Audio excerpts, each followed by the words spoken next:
नमस्कार, स्वदेश एजेंडा देख रहे हैं आप और मैं हूं आपके साथ राखी। वंदे मातरम को 150 वर्ष हो गए। ये देश का राष्ट्रगीत नहीं बल्कि कई लोगों की भावनाओं से जुड़ा है। आज लोकसभा में वंदे मातरम के 150वें वर्ष पर चर्चा में ऐसी कई बातें सामने आई हैं जो पश्चिम बंगाल चुनाव से इसका कनेक्शन जोड़ता है।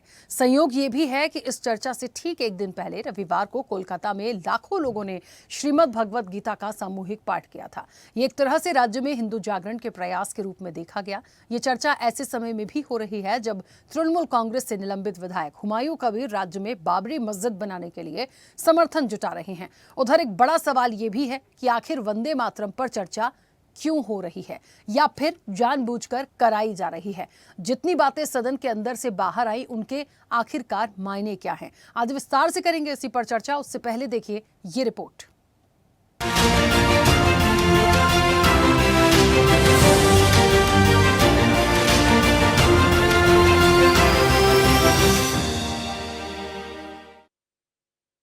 वंदे मातरम के 100 साल हुए आपातकाल की जंजीरों में जकड़ा हुआ। हमारा राष्ट्रगीत है, इस पर क्या बहस हो सकती है। वंदे मातरम हमारा राष्ट्रगीत है और करोड़ों देशवासी इसका सम्मान करते हैं, लेकिन आज इस पर सियासत क्यों हो रही है, ये बड़ा सवाल है। राष्ट्रगीत के 150 साल पर सम्मान सहित बात की जा सकती है, पर छींटाकशी कहां तक जायज है। दरअसल पीएम मोदी ने सोमवार को लोकसभा में वंदे मातरम के 150 साल पूरे होने पर चर्चा की शुरुआत की। उन्होंने 1 घंटे की स्पीच में वंदे मातरम 121 बार, देश 50, भारत 35, अंग्रेज 34, बंगाल 17, कांग्रेस का 13 बार जिक्र किया। उन्होंने वंदे मातरम के रचयिता बंकिम चंद्र चटर्जी का नाम 10 बार, नेहरू जी का 7 बार, महात्मा गांधी का 6 बार, मुस्लिम लीग 5 बार, जिन्ना 3 बार, संविधान 3 बार, मुस्लिम 2 बार, तुष्टीकरण 3 बार कहा। मोदी ने कहा कि मोहम्मद अली जिन्ना ने लखनऊ से 15 अक्टूबर 1936 को वंदे मातरम के खिलाफ नारा बुलंद किया। कांग्रेस के तत्कालीन अध्यक्ष जवाहरलाल नेहरू को अपना सिंहासन टूटता दिखा। नेहरू मुस्लिम लीग के आधारहीन बयानों को करारा जवाब देते, उसकी निंदा करते, लेकिन उल्टा हुआ। उन्होंने वंदे मातरम की ही पड़ताल शुरू कर दी। वंदे मातरम का जब 50 वर्ष हुए तब देश गुलामी में जीने के लिए मजबूर था। वंदे मातरम के 100 साल हुए तब देश आपातकाल की जंजीरों में जकड़ा हुआ था।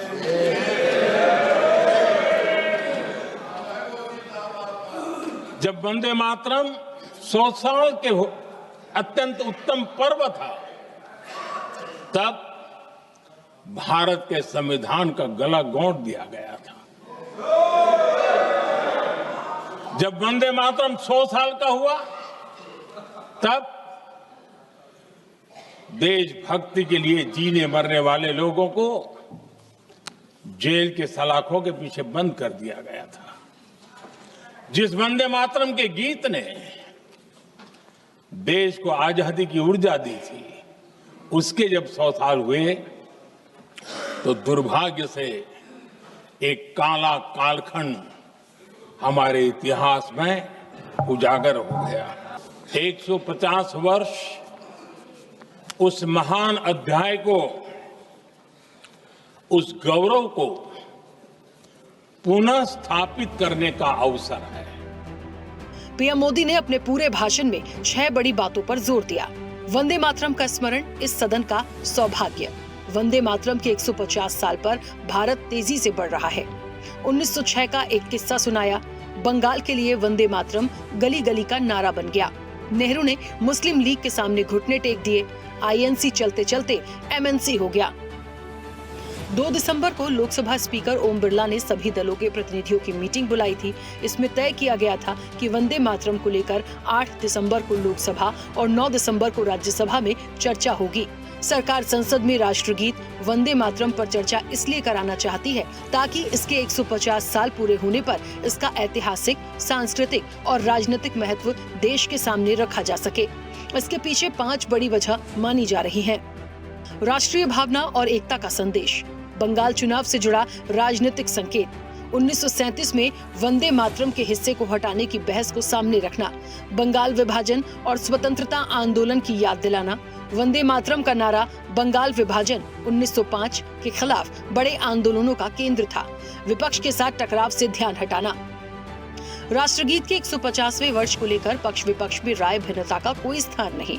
ये एक पवित्र अवसर है, वहीं इसमें राजनीति भी नहीं देखी जानी चाहिए, लेकिन इस चर्चा में छिपे संदेशों को नजरअंदाज नहीं किया जा सकता। चलिए आपको बताते हैं क्या था वंदे मातरम का विवाद। वंदे मातरम को बंकिम चंद्र चट्टोपाध्याय ने 1870 के दशक में लिखा था। संस्कृत में रचित पहली 2 पंक्तियां भारत को देवी दुर्गा के रूप में चित्रित करती हैं, जबकि बंगाली में शेष पंक्तियां मातृभूमि की सुंदरता और भावना का वर्णन करती हैं। 1905 तक स्वदेशी आंदोलन और बंगाल के विभाजन के विरोध के बीच ये गीत कोलकाता से लाहौर तक के शहरों में एक रैली का नारा बन गया।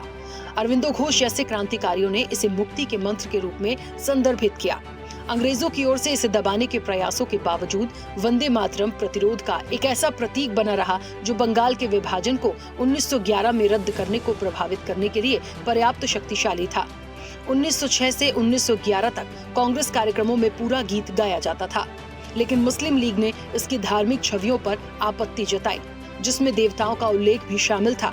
कांग्रेस नेताओं को बाद में गीत को केवल पहली 2 पंक्तियों तक सीमित करने के लिए प्रेरित किया। गांधी ने वंदे मातरम का समर्थन किया, लेकिन इसके धार्मिक स्वरों के बारे में सावधानी व्यक्त की।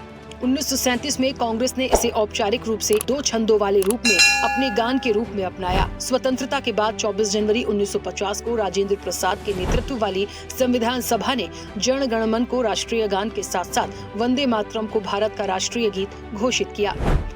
1870 के दशक में लिखा गया ये गीत आज भी देश के राजनीतिक गलियारों में एक खास जगह रखता है। कांग्रेस ने प्रधानमंत्री के आरोपों को सिरे से खारिज कर दिया है।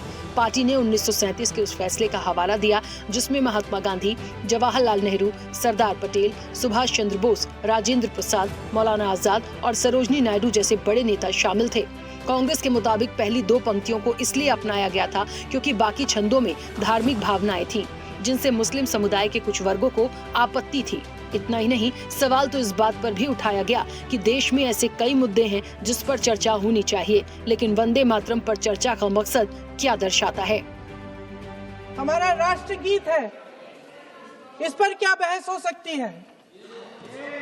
हम ये बहस यहाँ आज 2 वजहों से कर रहे हैं। पहला कि बंगाल का चुनाव आ रहा है, हमारे प्रधानमंत्री अपनी भूमिका निभाना चाहते हैं उसमें। और दूसरी वजह ये है, ये मकसद है, पुरानी मकसद इनकी अध्यक्ष महोदय, कि जिन्होंने स्वतंत्रता की लड़ाई लड़ी, जिन्होंने देश के लिए बड़ी बड़ी कुर्बानियां दी, उन पर सरकार नए आरोप लादने का मौका चाहती है। सर भाषण बहुत अच्छा देते हैं, लेकिन तथ्यों के मामले में कमजोर पड़ जाते हैं। बहुत कमजोर। इसमें भी एक कला होती है कि तथ्यों को किस तरह से जनता के सामने रखा जाए। मैं तो नहीं हूं, जनता की प्रतिनिधि हूं, कलाकार तो नहीं हूं। वंदे मातरम केवल कोई गाना नहीं है, कोई गीत नहीं है, कोई शब्द नहीं है। वंदे मातरम हमारे प्राण, हमारी आत्मा है। अरे वंदे मातरम मतलब हम वंदना कर रहे हैं अपनी माँ की, और माँ कौन है? धरती माँ। वो माँ जो हमें जल देती है, वायु देती है, हमें फल फूल देती है, हमें अन्न देती है। उस माँ की एक प्रकार से स्तुति करना, उनके लिए मन में श्रद्धा रखना, ये बहुत खुशी की बात है। तो ये हमें किसी से ज्ञान नहीं चाहिए कि वंदे मातरम कब गाना है, कैसे गाना है, कहाँ गाना। हमें पता है कि वंदे मातरम हमारे जीवन का एक अहम हिस्सा है। मुझे नहीं पता भारतीय जनता पार्टी क्या कहना चाहती, इसीलिए मैंने कहा राष्ट्रवादी पार्टी राष्ट्र विवादी पार्टी है और गाने से ज्यादा निभाना जरूरी है। संविधान में और भी हमारे तमाम ऐसे फैसले हैं बाबा साहब भीमराव अम्बेडकर जी ने जो रास्ता दिखाया। सामाजिक न्याय पे सरकार कहाँ खड़ी है, आपके गैर बराबरी पर सरकार कहाँ खड़ी है। और आप ही अभी सबसे पहले वो सवाल पूछ रहे थे कि लगभग 50,000 रुपए की टिकट खरीदनी पड़ रही है।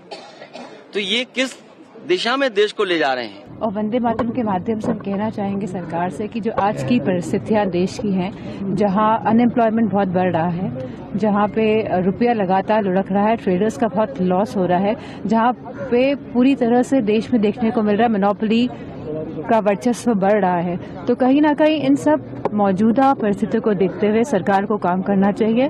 और अगर सरकार सच्ची में वंदे मातरम की जो भाव है उनको मानती है, तो मैं समझती हूँ कि उन्होंने हर वर्ग के लोगों के लिए काम करना चाहिए। इसीलिए उन्होंने लोकसभा में पूरा इतिहास पूरे देश के सामने रखा है और उसमें उन्होंने इम्पोर्टेंट बयान दे दिया है कि भाई वंदे मातरम का मुस्लिम लीग ने विरोध किया था और उसका सपोर्ट कांग्रेस पार्टी ने किया था, पंडित जवाहरलाल नेहरू जी ने उसका सपोर्ट किया था। तो मुझे लगता है कि वंदे मातरम का कोई विरोध करने की बिल्कुल आवश्यकता नहीं थी। वो हिंदू हो, मुस्लिम हो, सिख हो, ईसाई हो, बुद्धिस्ट हो, जैन हो, पारसी हो, लिंगायत हो, सभी धर्मों के देश के लिए मतलब वो देश की आज़ादी के आंदोलन का एक बहुत ही बड़ा वो गीत था, बहुत ही बड़ा एक प्रेरणा गीत था। कहीं ना कहीं एक बार फिर वंदे मातरम की चर्चा में साफ दिख गया है वंदे मातरम के पक्ष के कौन है, विपक्ष के कौन है। और वंदे मातरम को जहां 2 स्टैंजों तक काट कर छांट कर नेहरू जी ने काम किया था, केवल वंदे मातरम को नहीं काटा, उसके बाद देश को बांटकर तुष्टीकरण की राजनीति का आधार उसी समय पंडित नेहरू ने रख दिया, जो उसके बाद आज कांग्रेस, कम्युनिस्ट पार्टी और अन्य दल भी उसको आगे बढ़ा रहे हैं। जिस वंदे मातरम को गाते हुए भारत के कई स्वतंत्रता सेनानी, क्रांतिकारी फांसी झूल गए, लेकिन उफ तक नहीं कहा, ये वो महामंत्र है जिस महामंत्र ने देश के आम आदमी को स्वतंत्रता के आंदोलन से जोड़ा। ये वो महामंत्र है। बहरहाल पश्चिम बंगाल में 2026 में चुनाव है और बीजेपी अपनी ताकत को बढ़ाने के लिए लगातार जोर लगा रही है। राज्य की करीब 140 सीटें ऐसी हैं जहां बीजेपी ने कभी न कभी बढ़त हासिल की है। राज्य में करीब 27% मुस्लिम हैं। करीब 30 से 40 विधानसभा सीटों पर मुस्लिम वोटों का प्रभाव है। एक आकलन के अनुसार तृणमूल कांग्रेस को इन सीटों पर परंपरागत रूप से बढ़त मिलती आ रही है। वहीं बीजेपी की नजरें उन 200 सीटों पर हैं जहां जवाबी ध्रुवीकरण होने की संभावनाएं रहती हैं। शीतकालीन सत्र शुरू होने से पहले टीएमसी ने इस बात पर विरोध जताया था कि संसद भवन में वंदे मातरम और जय हिंद के नारे लगाने से क्यों रोका जा रहा है। उसका विरोध इस बात पर था कि पार्लियामेंट बुलेटिन में सांसदों को कहा गया कि सदन में नारे न लगाएं, लेकिन वंदे मातरम पर ही 10 घंटे की चर्चा के बाद ये मुद्दा खत्म हो गया। अब सवाल ये है कि संसद में वंदे मातरम की इस चर्चा की गूंज क्या पश्चिम बंगाल तक भी पहुंचेगी और वंदे मातरम पर चर्चा से किसे कितना राजनीतिक नफा नुकसान होगा, ये बड़ा सवाल है। चैनल हेड आरपी श्रीवास्तव के साथ एग्जीक्यूटिव एडिटर राखी वर्मा की रिपोर्ट।